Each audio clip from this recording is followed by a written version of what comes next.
Hello everyone, welcome back to my channel.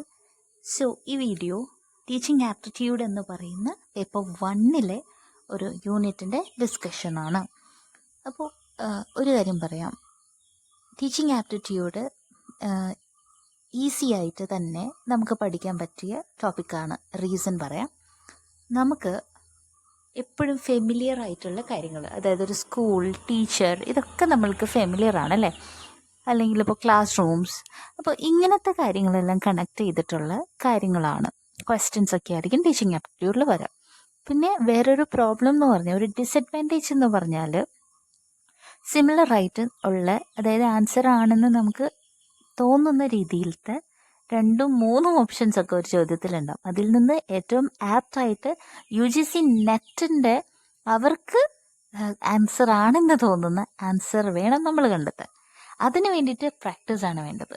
Okay, അപ്പോൾ നമുക്ക് തുടങ്ങാം. അപ്പോൾ ഈ നോട്ട്സ് നിങ്ങൾ വിചാരിക്കുന്നത് എന്താണ്, ഈ നോട്ട്സ് ഇത് എവിടെ നിന്നാണെന്നൊക്കെയാണ് നിങ്ങൾ വിചാരിക്കുന്നത് എങ്കിൽ, അങ്ങനെയല്ല വിചാരിക്കുന്നതെങ്കിൽ അതിനെപ്പറ്റി ഞാൻ പറയാം. ഞാൻ ഈ പറയുന്ന നെറ്റ് എക്സാമിന് വേണ്ടി പ്രിപ്പയർ ചെയ്തപ്പോൾ കുറേ നോട്ട്സ്, അതായത് കുറേ previous year question papers refer ചെയ്തിട്ട് അതിൻ്റെ നോട്ട്സ് ഉണ്ടാക്കി എല്ലാം ഒരു ബുക്കിൽ എഴുതി വെച്ചു. അതിനുശേഷം ഞാൻ ഇപ്പോൾ ആക്സിഡൻറ്റ് പറ്റി വെറുതെ ഇങ്ങനെ ഇരുന്നപ്പോൾ ആ നോട്ട്സൊക്കെ കണ്ടു. അപ്പം ഞാൻ വിചാരിച്ചു, ഓക്കെ, ഈ നോട്ട്സ് നിങ്ങൾക്കും കൂടി ഷെയർ ചെയ്യാം എന്ന് വിചാരിച്ചു. അങ്ങനെ ഞാൻ അതിൻ്റെ കാര്യങ്ങളെല്ലാം റെഡിയാക്കിയിട്ട് നിങ്ങൾക്ക് ഷെയർ ചെയ്യാണ്. ഈ പറയുന്നതെല്ലാം പ്രീവിയസ് ഇയറിൽ വന്നേക്കുന്ന ക്വസ്റ്റ്യൻസ് തന്നെ ആണ്. ഒന്നും റാൻഡമായിട്ട് നോട്ട്സ് അല്ല, ചുമ്മാ സിലബസിൽ നിന്ന് എടുത്ത് പറയുന്നതല്ല, എല്ലാം ഇമ്പോർട്ടൻ്റ് ആയിട്ട് പ്രീവിയസ് ഇയറിൽ നിന്ന് വന്നേക്കുന്ന കാര്യങ്ങളാണ്. ഓക്കെ, ധൈര്യമായിട്ട് കണ്ടോളൂ. ഇതിൻ്റെ ഇതിപ്പോൾ ആദ്യത്തെ പാർട്ടാണ് കേട്ടോ. ഞാൻ അങ്ങനെ ഒരു 2-3 പാർട്സായിട്ട് ഈ വീഡിയോ ചെയ്യാം. അപ്പം തന്നെ നിങ്ങൾക്ക് ടീച്ചിങ് ആപ്റ്റിറ്റ്യൂഡിലെ ഒരുപാട് കാര്യങ്ങൾ കവർ ചെയ്യാൻ പറ്റും. പ്രോമിസ്, ഉറപ്പ്. ഓക്കെ, തുടങ്ങിയാലോ നമുക്ക്. അപ്പം നോക്കിയാൽ first one, nature of progressive teaching learning sessions.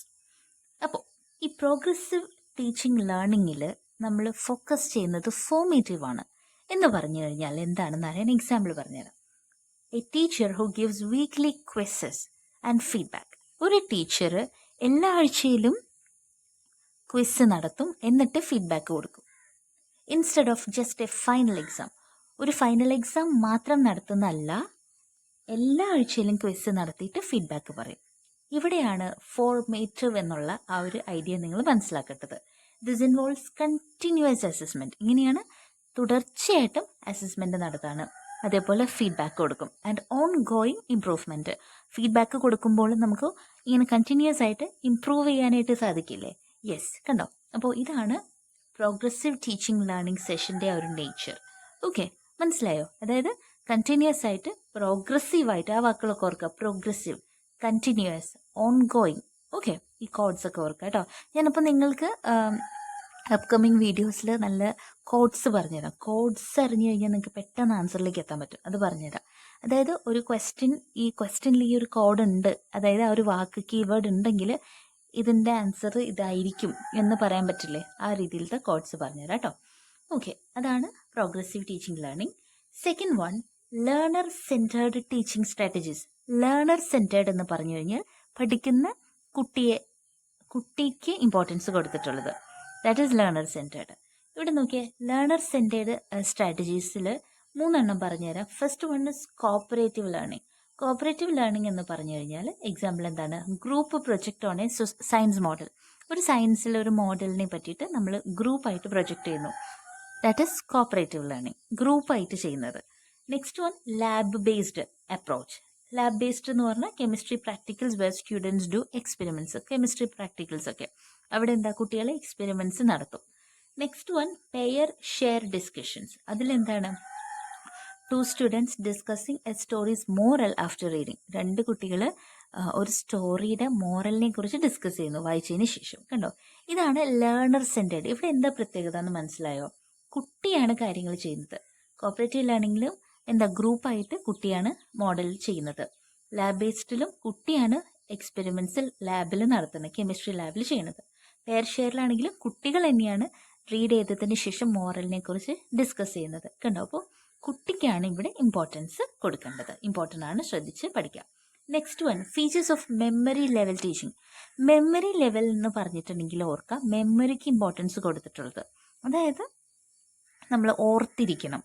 Okay, അങ്ങനത്തെ കാര്യങ്ങൾ മെമ്മറിക്കാണ് ഇമ്പോർട്ടൻസ്. ഇവിടെ നോക്കിയേ, memory level teaching focus on rote learning. Rote learning എന്ന് പറഞ്ഞാൽ നമ്മൾ ഈ കാണാപ്പാഠം പഠിക്കുക, ബൈ ഹാർട്ട് പഠിക്കുക, മനസ്സിലാക്കാതെ കാണാപ്പാഠം പഠിക്കുന്നു, അതാണ് മെമ്മറൈസേഷൻ ആൻഡ് ക്വിക്ക് റീകോൾ. പെട്ടെന്ന് റീകോൾ ചെയ്യണം, അതായത് ബൈ ഹാർട്ട് പഠിച്ചേക്കണു, പെട്ടെന്ന് തന്നെ നമ്മളത് ചോദിക്കുമ്പോൾ തന്നെ വേഗം പറയും, അത്രേ ഉള്ളൂ.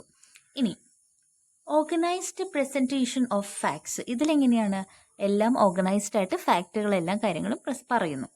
അതേപോലെ റിപ്പീറ്റേഷൻ ആൻഡ് സീക്വൻസിങ്, റിപ്പീറ്റഡ് ആയിട്ട് കാര്യങ്ങൾ റിപ്പീറ്റ് ചെയ്യുന്നുണ്ട് ഓർഡറിൽ.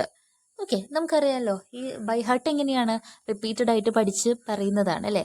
സീക്വൻസിങ് എന്ന് പറഞ്ഞാൽ സെറ്റായിട്ട് ഓർഡറിൽ. Next one, surface level understanding. ഈ പറയുന്ന മെമ്മറി ലെവലിലെ പ്രശ്നം എന്ന് പറഞ്ഞാൽ ജസ്റ്റ് ബേസ് മാത്രം, അല്ലെങ്കിൽ ആ ഒരു സർഫേസ് മാത്രമേ നമുക്ക് മനസ്സിലാവുള്ളൂ. ഡീപ്പായിട്ട് ചോദിച്ചാൽ നമുക്കൊന്നും അറിയില്ല അല്ലേ. നമ്മൾ ബൈ ഹാർട്ട് പഠിക്കുമ്പോൾ നമ്മളൊന്നും മനസ്സിലാക്കുന്നില്ലല്ലോ, ജസ്റ്റ് അത് വായിച്ച് പഠിക്കുന്നു. ആ ഒരു ബൈ ഹാർട്ട് പഠിക്കാൻ പറ്റും, അത് ആൻസേഴ്സ് പറയാൻ പറ്റും. അതല്ലാണ്ട് നമുക്ക് ഡീറ്റെയിൽഡ് ആയിട്ട് അതിനെക്കുറിച്ച് എക്സ്പ്ലെയിൻ ചെയ്യാനൊന്നും പറ്റില്ല. നോട്ട് മച്ച് ക്രിട്ടിക്കൽ തിങ്കിങ് എന്ന് പറഞ്ഞാൽ നമുക്ക് ക്രിട്ടിക്കലി ഒന്നും ആലോചിച്ച് തിങ്ക് ചെയ്തിട്ടൊന്നുമല്ല, നമ്മൾ ചുമ്മാ കാണാപ്പാഠം പഠിച്ചത് പറയുന്നു. അതിൽ ക്രിട്ടിക്കൽ തിങ്കിങ് ഒന്നും വരുന്നേ ഇല്ല. എക്സാമ്പിൾ എന്താണ്? Learning multiplication tables or state Capitals. നമ്മൾ പണ്ട് മൾട്ടിപ്ലിക്കേഷൻ ടേബിൾ പഠിച്ചത് മനസ്സിലാക്കിയാണോ? അല്ല, ഒരു പാട്ടൊക്കെ പാടിയാണ് പഠിച്ചത് അല്ലേ. 2 1s are 2, 2 2s are 4 എന്നൊക്കെ പറഞ്ഞ് പഠിച്ചു. അത് മനസ്സിലാക്കിയാണോ? നോ, ബൈ ഹാർട്ട് ആക്കിയാണ് മൾട്ടിപ്ലിക്കേഷൻ ടേബിൾ പഠിച്ചത്. അതേപോലെ തന്നെ ഓരോ സ്റ്റേറ്റിൻ്റെയും ക്യാപിറ്റൽസ് നമ്മൾ പഠിച്ചിട്ടുണ്ട് ചെറുപ്പത്തിൽ. അതും എങ്ങനെയാണ്? മനസ്സിലാക്കിയല്ല പഠിച്ചത്, ബൈ ഹാർട്ട്.